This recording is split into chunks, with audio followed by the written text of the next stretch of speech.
Мына туугандар, бүгүн 28-декабрь биз Исламбек кафесине келип, каерден тастыктап койсок Исламбекке. Мына олордон. Исламбек кафесине келип, тамак бергенбиз. Тамакка заказ бергенбиз. Казахскийге, мясо по-казахски. Биринчиси аябай супсак болуп калгандан, экинчисин заказ берсек, экинчисинде моундай бир түшүнүксүз нерсе. Мне кажется, койдун корголубу, чертова знает, короче. Белгисиз бир зат моундай. Тоголок Түштү, бул тоголок түшкөн, азыр кыздар ар кимибиз кармалап атып эме кылдык.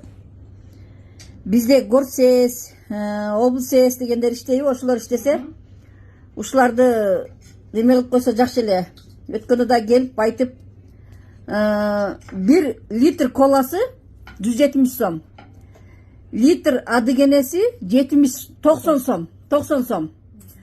Липошкасы 60 сом. Элдерде хотя 40 сом, буларда 60 сом. Ошолорду айтып, Фейсбукка жаздык элек, эч кандай реакция болбоду эле. Вот реакция болбогондун негизинде результат мына. Андан хуже болуп атат. Буну кимге кайрылып кандай кылсак болот экен, билген советиңерди комментарийге калтыргыла.